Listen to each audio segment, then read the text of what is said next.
สูตรของหม่าล่าร้านนี้นะคะก็คือต้นตำรับส่งตรงมาจากฉงชิ่งเลยค่ะตัวซุปหม่าล่าเนื้อคือแบบว่าหอมกรุ่นละมุนมากนะคะเป็นสูตรลับเฉพาะของทางร้านที่ใช้แบบหูเครื่องเทศมากกว่า50ชนิดเลยนะคะจะให้เห็นถึงความเปื่อยอ่ะหูหลุดออกมาเลยอ่ะ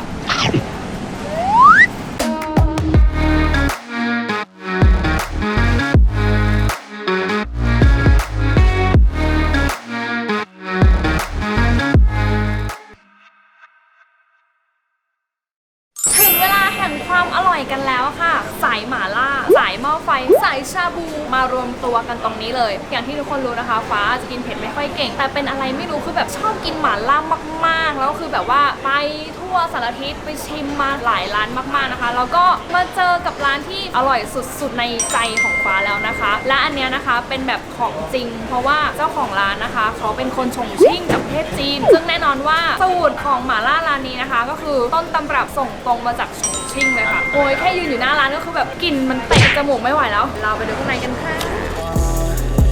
Yeah, you the one that's working for it. You the one that curved them for me. You the one that's searching for me. You the one that's hurting for me. You the one that deserve it from me. You the one that. ได้โตแล้วเพื่อนๆบรรยากาศดีมากเลยอ่ะฟ้าได้ยินมาว่าโต๊ะหม่าล่าโต๊ะนี้นะคะราคา 40,000 บาทมันเป็นโต๊ะสำหรับการกินชาบูหม่าล่าหม้อไฟโดยเฉพาะเลยสาวๆอย่างเราไม่ต้องกังวลอะไรจะไม่มีกลิ่นติดหัวติดเสื้อผ้าอะไรใดๆเลยตามสเต็ปมากินหม่าล่าหม้อไฟอย่างแรกที่เราต้องทำคือไปหยิบน้ำจิ้มกันค่ะ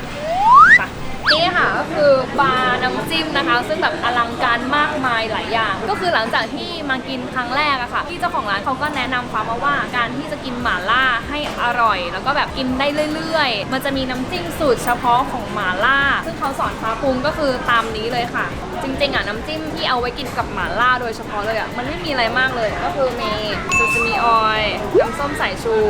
น้ำมันหอย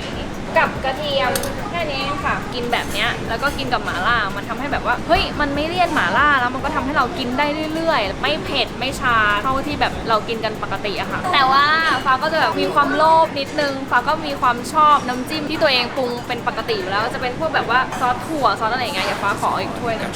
She giving me streams, I dive in the stream. With a king, then you riding with me. Two-door coupe, red guts for the seats. Move like a sleaze man, racking up peas. She on a wine and dining ting. She on a pristine jewel down. ซุปเบสของที่นี่นะคะจะมีด้วยกันทั้งหมด6อย่างก็คือหม่าล่าเนื้อหม่าล่าผักมะเขือเทศซุปเห็ดซุปไก่เปรี้ยวแล้วก็ซุปกระดูกหมูนะคะเมนูง่ายๆไม่ซับซ้อนเลยเนื้อสัตว์แล้วก็มีนี่ค่ะผักไส้เครื่องในนะคะซุป2อย่างที่ฟ้าสั่งมาที่ฟ้าชอบที่สุดนะคะก็จะเป็นซุปหม่าล่าเนื้อกับซุปกระดูกหมูตัวซุปหม่าล่าเนื้อคือแบบว่าหอมกรุ่นละมุนมากนะคะของที่นี่จะไม่เหมือนกับที่อื่นเคยไปทานที่อื่นแล้วมันจะแบบเป็นซุปก้อนแบบสำเร็จรูปอะไรอย่างเงี้ยแต่ของที่นี่นะคะไม่ใช่เลยที่เห็นอยู่เนี่ยนะคะมันเป็นก้อนก็จริงแต่ว่าเขาอะค่ะมาฟรีซไว้แล้วเป็นสูตรลับเฉพาะของทางร้านที่ใช้แบบหูเครื่องเทศมากกว่า50ชนิดเลยนะคะก็คือทุกอย่างส่งตรงส่งชิ่งเหมือนเดิมค่ะถึงซุปหม่าล่าที่นี่จะเป็นเบสเนื้อนะคะแต่ว่าคนที่ไม่ทานเนื้อก็ไม่ต้องกลัวเลยเพราะว่าเขาจะมีเบสที่มาจากผักด้วยนะคะซึ่งอร่อยไม่แพ้กันแต่ส่วนตัวสำหรับฟ้านะคะฟ้ารู้สึกว่าซุปเบสเนื้อมันจะมีความแบบว่าหอมๆกรุ่นๆมากกว่าค่ะโอ้โหนี่ค่ะผ้าคีริ้วก็คือแบบผ้าคีริ้วที่แท้ทู Yeah, you the one that's working for it. You the one that curved them for me. You the one that's searching for me. You the one that's hurting for me. You the one that deserve it from me. You the one that's perfect for me. Yeah, she a little freak. Yeah, she only do it for me. Yeah, what you on? แล้วก็สิ่งที่สำคัญที่สุดในการกินหม่าล่าของฟ้าคือเอี้ยมค่ะเป็นเอี้ยมแบบเด็กเพราะว่าเป็นคนที่แบบกินนูมามากโอเคเดี๋ยวให้ดูนะว่าเวลาที่ฟ้ามากินร้านเนี้ยฟ้าสั่งอะไรบ้างสิ่งที่ขาดไม่ได้เลยสำหรับฟ้าก็คือไส้เป็ดผ้าคีริ้วแล้วก็พวกตระกูลลูกชิ้นกุ้งสดค่ะคือแบบเลิศมากแล้วก็จะมีผักเนื้อสดเนื้อสไลด์เนื้อติดมันฮอตพอตขาดไม่ได้ก็คือเต้าหู้ทอดกรอบนะคะเอามาจุ่มกับหม่าล่าคือแบบ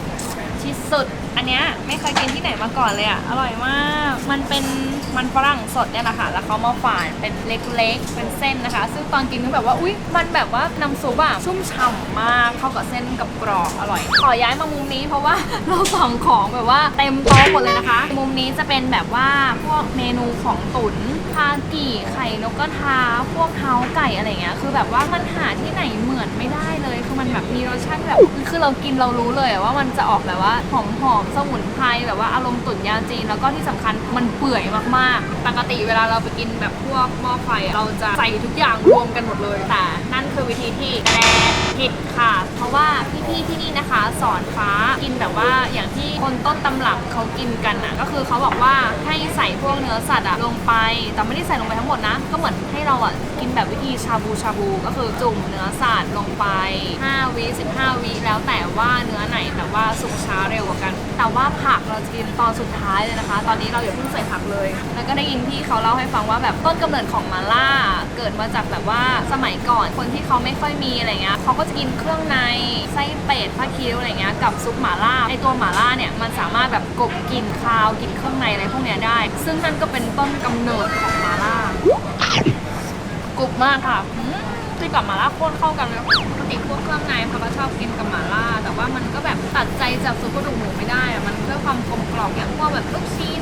เนื้ออะไรเงี้ยเขาก็จะเอามากินกับซุปกระดูกหมูนะคะคากิตุ๋นหูต้องใช้มือแหละจะให้เห็นถึงความเปื่อยอ่ะหูหลุดออกมาเลยอ่ะ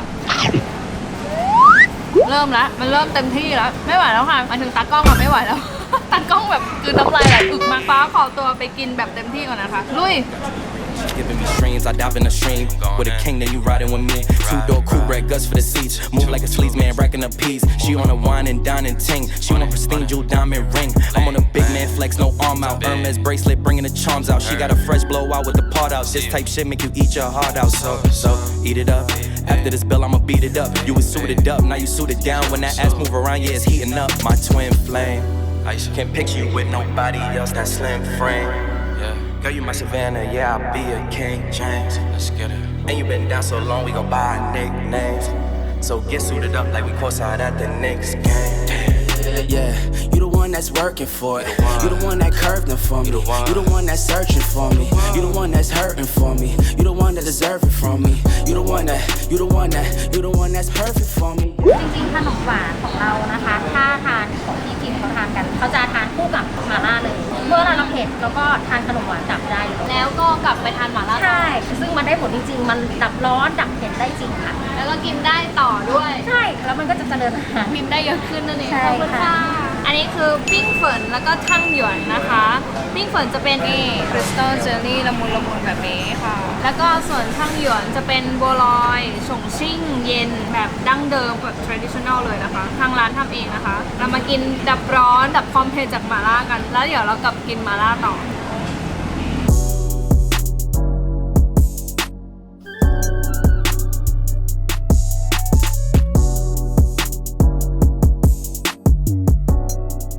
อิ่มแล้วอ่ะแต่ว่าอิ่มแค่ไหนก็ปฏิเสธเมนูนี้ไม่ได้จริงๆเค้กข้าวเหนียวทอดจิ้มน้ำตาลบราวน์ชูการ์มันอร่อยมากจริงเข้ากันอิ่มอร่อยเรียบร้อยโรงเรียนจีนของแท้นะคะเพราะว่าอาหารทุกอย่างมาจากจีนหมดเลยฟ้าอยากแนะนำว่าห้ามพลาดร้านนี้เลยนะคะกับร้านลินฮอตพอตเพราะตอนนี้นะคะลินฮอตพอตเป็นที่หนึ่งในใจอร่อยที่สุดของฟ้าแล้วนะคะแล้วก็การกินฮอตพอตแบบนี้นะคะสำหรับชาวฉงชิ่งเนี่ยมันไม่ใช่แค่การกินอาหารมื้อนึงนะแต่สำหรับบ้านเขาอ่ะมันเป็นเหมือนวัฒนธรรมเลยเอาวัฒนธรรมของเขามาบ้านเราอ่ะคือทุกอย่างมันต้อง 100% แน่นอนร้านลินฮอตพอตอยู่ที่สีลมเอชชั้น B นะคะตั้งแต่ 11 โมงถึงตี 3ค่ะเขาเปิดทุกวันเลยค่ะเป็นร้านที่เหมาะกับทุกเพศทุกวัยจะพามาแบบว่ากลุ่มเพื่อนกลุ่มขี้เมา หลังกินเหล้าเสร็จก็มาได้หรือว่าจะเป็นแบบว่าครอบครัวอะไรอย่างเงี้ยนะคะก็มาสังสรรค์กันได้ทุกโอกาสเลยนะคะใครมาลองชิมแล้วก็บอกเขาด้วยนะวันนี้ฝาอิ่มมากเลยอิ่มอร่อยมากเจอกันบ๊ายบาย